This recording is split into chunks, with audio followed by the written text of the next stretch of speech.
410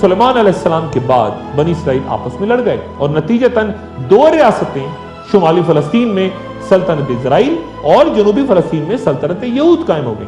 دونوں سلطنتوں میں شدید خونریزی کا آغاز ہوا اور پھر 7ویں صدی قبل مسیح میں حاشری فاتحین نے سلطنت اسرائیل کا خاتمہ کر دیا اور کچھ ہی سال بعد یعنی 587 قبل مسیح میں بابل کے بادشاہ بخت نصر نے سلطنت یہود کی بھی انسین بجا دی اور ہیکل سلیمانی کو اس طرح پیوند خاک کیا کہ اس کی ایک دیوار تک اپنی جگہ نہ کھڑی رہی۔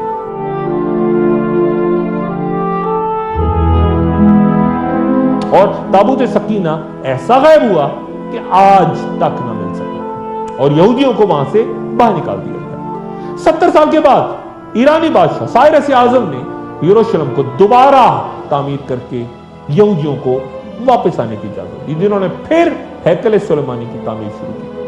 ہیرود بادشاہ نے، جو کہ تاریخ میں انتہائی ظالم حکمراں کے طور پہ یاد کیا جاتا ہے، اس نے کئی یہودی مذہبی پیشواؤں کے علاوہ خود اپنے خاندان کو بھی مار ڈالا تھا۔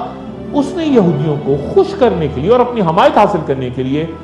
دوبارہ ہیکل سلیمانی کو شاندار انداز میں تعمیر کیا اور یہودی مورخین کے مطابق یہ ہیکل سلیمانی کی دوسری تعمیر تھی، لیکن یہ بھی صرف 430 سال تک قائم رہ سکی اور اس دوران بھی وہ تابوت سکینہ جو بخت نصر کی تباہی کے دوران لاپتہ ہو گیا تھا وہ اس تمام عرصے بھی یہاں واپس نہ لائے جا سکے۔ یہ معبود بھی 70 عیسوی میں رومن حکمراں ٹائٹس کے ہاتھوں یروشلم کی تباہی کے ساتھ ہی پھر تباہ ہو گیا جب یہودیوں نے رومنز کے خلاف بغاوت کی ناکام کوشش کی۔ بیان ہوتا ہے کہ تقریباً 1.5 لاکھ یہودی اس دوران قتل ہو گئے اور ہزاروں کو پکڑ کے ایمفی تھیٹرز میں جنگلی جانوروں کے سامنے رومنز نے ڈال دیا اور کوئی یہودی یہ بتانے کے لیے بھی زندہ نہ بچا کہ ہیکل سلیمانی کہاں گیا۔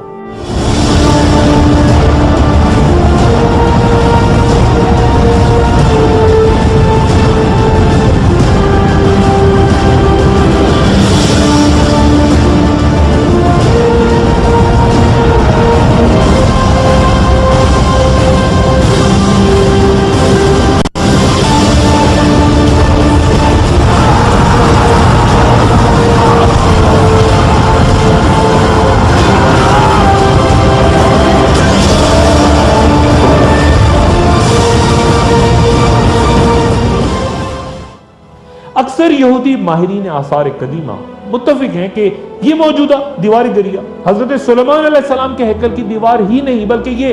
دوسری بار جو ہیکل تعمیر ہوا اس ہیکل کے آثار ہیں جنہیں بعد میں رومنز نے برباد کر دیا تھا، لیکن وہ تابوت سکینہ آج تک نہ مل سکا جو پہلے ہیکل کی تباہی کے وقت غائب ہوا تھا۔ کچھ یہودیوں کا خیال ہے کہ وہ اردن کے جبل نیبو کے غاروں میں کہیں گم ہے جس کا ذکر انجیل میں بھی ہے اور کہا جاتا ہے کہ حضرت موسیٰ علیہ السلام کی تدفین بھی کہیں انہی پہاڑوں پہ ہوئی تھی۔ کچھ مورخین کے نزدیک تابوت سکینہ ایتھوپیا کے ایک چرچ میں اور ایسے ہی متضاد دعوے برطانیہ، روم اور فرانس کے مختلف حصوں کے بارے میں بھی ہوتے رہتے ہیں۔ دوسرے ہیکل کی مکمل تباہی کے بعد جب وہاں عیسائی حکمراں ہیکل کی حکومت قائم تھی تو رسول اللہ صلی اللہ علیہ وآلہ وسلم کی عرب میں ولادت ہوئی۔ اس دوران وہ یہودی جو یروشلم کی تباہی کے بعد جگہ جگہ اپنی بستیاں آباد کر کے قبائل کی شکل اختیار کر چکے تھے، اکثر وہ عرب میں مقامی بدوؤں اور قریش سے اپنے ان رشتوں کا ذکر کرتے رہتے جو کہ حضرت ابراہیم علیہ السلام کی اولادوں کے درمیان تھا۔ یہاں یہ تذکرہ لازم کہ یہودی حضرت ابراہیم علیہ السلام اور حضرت سارہ کی نسل جبکہ قریش حضرت ابراہیم علیہ السلام اور حضرت ہاجرہ کی اولاد ہے۔ حضرت اسماعیل علیہ السلام حضرت ابراہیم علیہ السلام اور حضرت ہاجرہ کے پہلے بیٹے تھے جنہیں حکم الہی کے مطابق ابراہیم علیہ السلام سرزمین مکہ ان کی والدہ ہاجرہ کے ساتھ چھوڑائے۔ وہیں زمزم کا چشمہ جاری ہوا، وہیں حکم الہی کے تحت اسماعیل علیہ السلام کی جگہ دمبہ ذبح ہوا اور وہیں بنو جہرم آباد ہوا جہاں حضرت اسماعیل علیہ السلام کی شادی ہوئی۔ حافظ ابن حجر کے مطابق کعبہ کی پہلی بنیاد حضرت آدم علیہ السلام کے ہاتھوں رکھی گئی تھی مگر پھر وہ بے نشاں ہو گیا۔ ابراہیم علیہ السلام اور اسماعیل علیہ السلام نے حکم الہی سے وہی جگہ کھود کر وہاں سابق تعمیر کی بنیادوں پر بیت اللہ کی تعمیر نو کی۔ عرب مورخین کے مطابق حضرت اسماعیل علیہ السلام اور ان کی والدہ حضرت ہاجرہ دونوں بیت اللہ کے قریب ہی مدفون ہیں۔ اسماعیل علیہ السلام کے 12 صاحبزادے تھے جو سب کے سب عرب کے مختلف قبائل کے سردار بنے، جبکہ ابراہیم علیہ السلام کے دوسرے صاحبزادے یعنی حضرت اسحاق علیہ السلام جو کہ حضرت سارہ سے تھے، وہ اسماعیل علیہ السلام سے 15 سال چھوٹے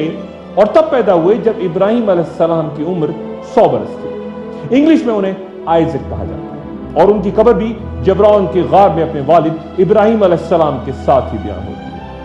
اسحاق علیہ السلام کے دونوں بیٹوں یعنی عیسو اور یعقوب علیہ السلام کے درمیان تعلقات مثالی نہیں تھے، اس لیے چند روایات کے مطابق عیسو اپنے تایا یعنی اسماعیل علیہ السلام کے پاس مکہ چلے گئے، جبکہ یعقوب علیہ السلام جن کا عبرانی میں نام اسرائیل ہے، ان کی نسل سے بنی اسرائیل میں ہی بہت سے انبیاء مثلا یوسف علیہ السلام، موسیٰ علیہ السلام، یحییٰ علیہ السلام اور حضرت عیسیٰ علیہ السلام سمیت بہت سے دیگر یہ تمام پیغمبر بنی اسرائیل سے ہی تھے۔ بنی اسرائیل یعنی یعقوب علیہ السلام کی اولاد۔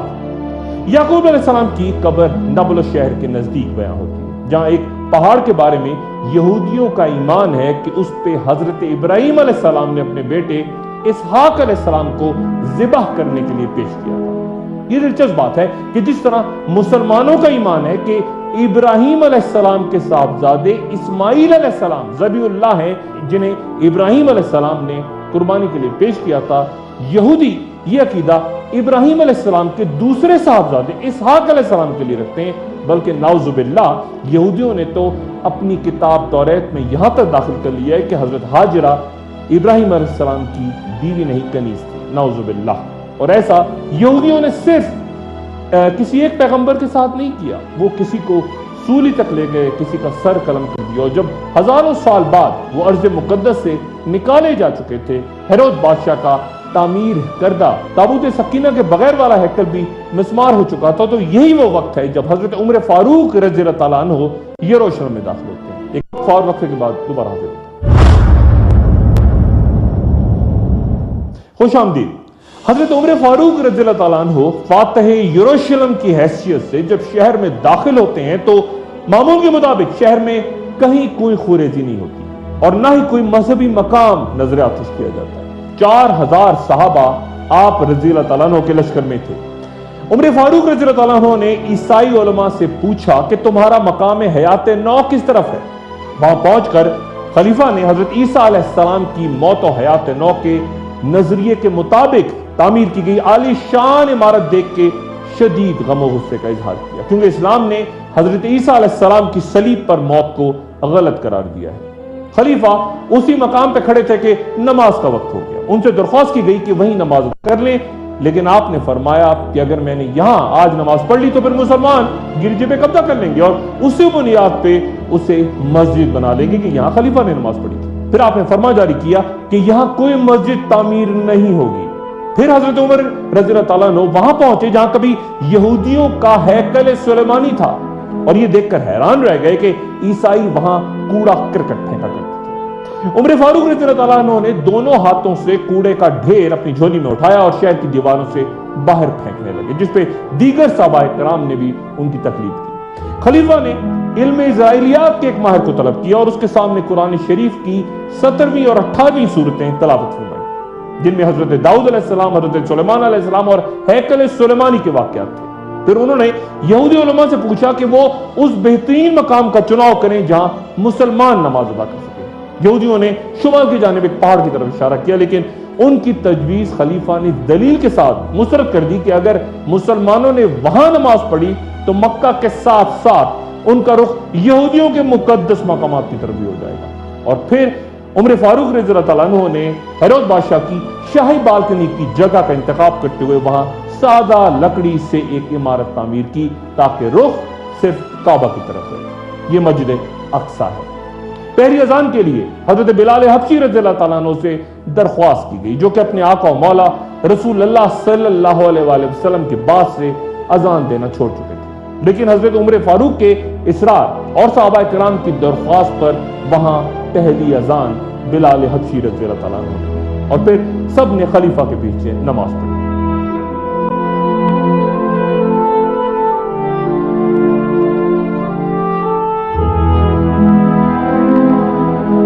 تاریخ بیان کرتی ہے کہ سادہ سی ابتدا کے کچھ 50 سال بعد یروشلم میں عظیم الشان اسلامی طرز تعمیر کا آغاز ہوا تو یہ شہر بیت المقدس یا القدس کہلائے جانے لگا، اور پھر 72 ہجری میں خلیفہ عبد المالک بن مروان نے اس مقام پر جہاں سے رسول اللہ صلی اللہ علیہ وآلہ وسلم شب معراج کو براق پہ سوار ہو کے آسمانوں پہ تشریف لے گئے تھے، ایک ہشت پہلو عمارت کی بنیاد رکھی جسے مکمل ہونے میں 4 سال لگے اور جسے قبۃ الصغریٰ یہ ڈوم اور راک کہتے ہیں۔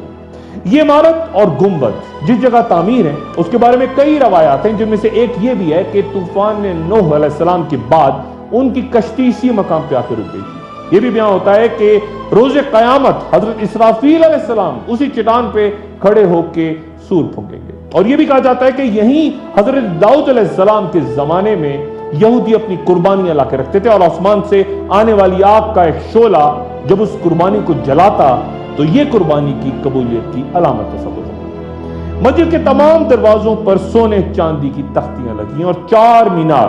3 مغرب کی جانب اور ایک ان کے بالکل سامنے۔ مسجد اقصی اس گنبد والی مسجد سے کچھ فاصلے پہ اسی حرم کے جنوبی حصے میں تعمیر ہے۔ یہ وضاحت اس لیے ضروری کہ بہت سے حضرات اس سنہری گنبد والی مسجد یعنی قبۃ الصغریٰ کو ہی مسجد اقصی سمجھتے ہیں، اس لیے وضاحت لازم ہے۔ مسجد اقصی روئے زمین پہ کعبہ کے 40 سال بعد یعنی حضرت داؤد علیہ السلام کے دور میں تعمیر ہونے والی دوسری مسجد ہے، اور اس کی پرانی عمارت کی باقیات کی ایک دیوار یعنی اس جگہ کی ایک دیوار پر مسلمان بھی مان رکھتے ہیں، اسی دیوار کو جس دیوار کو یہودی اپنی مقدس ترین عبادت گاہ یعنی دیوار ذریعہ بھی کہتے ہیں، اور ہیکل سلیمانی کی بربادی اور اپنی گمشدہ عظمت کی یاد میں وہاں روتے رہتے ہیں۔ یہ بیان بھی ضروری ہے کہ مسجد کا لفظ اکثر مورخین صرف مسجد اقصی کی عمارت کے لیے استعمال نہیں کرتے بلکہ اس تمام رقبے کے لیے کرتے ہیں جہاں حرم شریف کی حدود میں دیگر تعمیرات بھی موجود ہیں، بشمول تمام مینار، گنبد، دالان اور قبۃ الصغریٰ۔ قبۃ الصغریٰ کو انگریزوں نے مسجد عمر کا نام دے دیا تھا، حالانکہ یہ وہ جگہ نہیں بلکہ مسجد کے صحن میں جس مقدس چٹان کے لیے تعمیر ہونے والا سب سے بڑا گنبد ہمیں نظر آتا ہے، نماز حضرت عمر فاروق نے وہاں ادا کی تھی۔ یہ تذکرہ بھی عام ہے کہ فلسطین میں قبلہ جنوب کی جانب ہے۔ رسول اللہ صلی اللہ علیہ وآلہ وسلم دین ابراہیمی کے احیا کے لیے خانہ کعبہ کے نزدیک شروع کے دور میں مقام ابراہیم پہ اس طرح نماز ادا فرماتے کہ بیت المقدس کے سامنے آتے۔ ہجرت کے 2 سال بعد بھی آپ صلی اللہ علیہ وآلہ وسلم بیت المقدس کی جانب ہی رخ کر کے نماز ادا فرماتے، لیکن پھر ایک روز آپ صلی اللہ علیہ وآلہ وسلم مدینہ منورہ سے باہر مسجد بنی سلمہ میں بیت المقدس کی جانب رخ کر کے نماز ادا فرماتے تھے، اور ابھی 2 رکعت نماز ادا فرمائی تھی کہ وہی نازل ہوئی، اے محمد صلی اللہ علیہ وآلہ وسلم اپنا رخ مسجد الحرام کی طرف پھیر دو اور جہاں بھی ہو اسی طرف رخ پھیرو۔ چنانچہ باقی نماز رسول اللہ صلی اللہ علیہ وآلہ وسلم نے خانہ کعبہ کی طرف رخ کر کے ادا کی، اور اسی بنیاد پہ تحویل کعبہ کے واقعے کے بعد مسجد بنو سلمہ کا نام مسجد القبلتین ہو گیا، یعنی 2 قبلوں والی مسجد۔ گفتگو کے آغاز میں نے بات کی تھی کہ قرآن میں یروشلم کا نام لے کے ذکر نہیں، لیکن آخر الزمان کی ایک علامت اس طرح بیان ہوتی ہے، اور اس یعنی موسیٰ علیہ السلام کے بعد ہم نے بنی اسرائیل سے کہا کہ اس سرزمین میں سلامتی سے رہو، اس شرط کے ساتھ کہ تم راہ راست پہ قائم اور اللہ کے فرما بردار بن کے رہو گے۔ پھر جب آخرت کا وقت قریب آئے گا تو ہم دنیا کی دیگر قوموں میں سے نکال کر تمہیں یہاں لے آئیں گے۔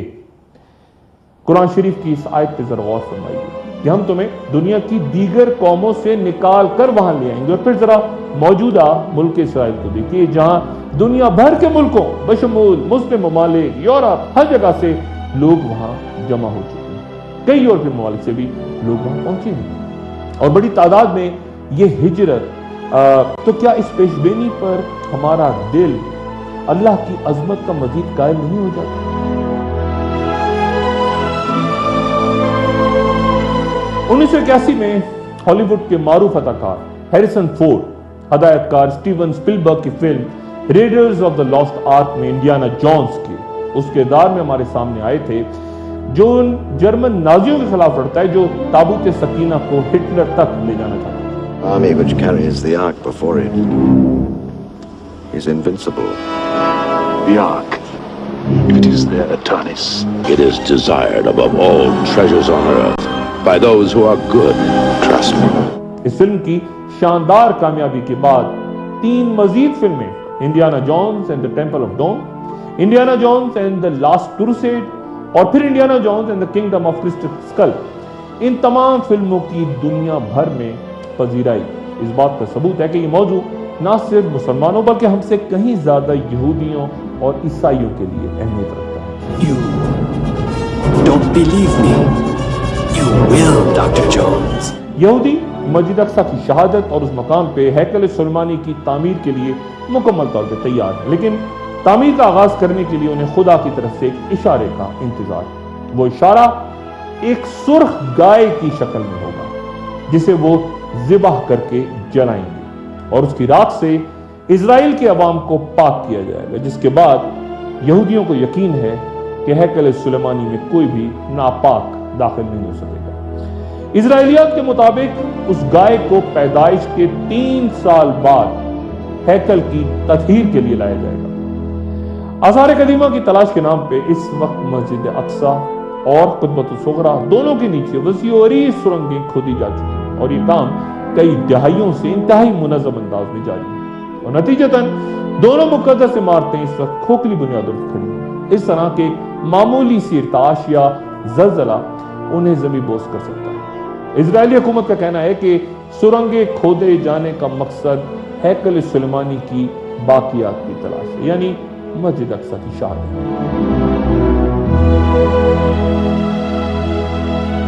آج کی نشست کا اختتام رسول اللہ صلی اللہ علیہ وآلہ وسلم کی اس دعا پہ انتہائی غور کی درخواست کے ساتھ کر رہا ہوں جس کا آئندہ بھی گفتگو جاری رہے گی کہ حضرت عبداللہ ابن عمر رضی اللہ تعالیٰ عنہ سے روایت ہے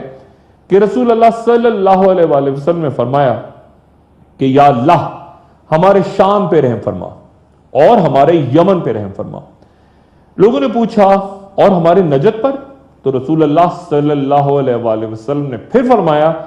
کہ یا اللہ ہمارے شام اور ہمارے یمن پہ رحم فرما۔ لوگوں نے پھر نجد کا پوچھا تو آپ صلی اللہ علیہ وآلہ وسلم نے فرمایا کہ وہاں زلزلے اور تباہیاں رونما ہوں گی اور وہیں سے شیطان اپنا سر نکالے گا۔ آخر زمان یعنی اینڈ آف ٹائمز کا وہ دور جہاں سانحے، خوریزی اور جنگی وہ منظر نامے جن کے بارے میں سب کچھ تفصیلاً قرآن و حدیث میں بیان ہو چکا۔ اگلی نشست میں اپنا دوستوں اور رشتہ داروں گرد و نواح کے لوگوں کا سب کا خیال رکھیے گا۔ اللہ حافظ۔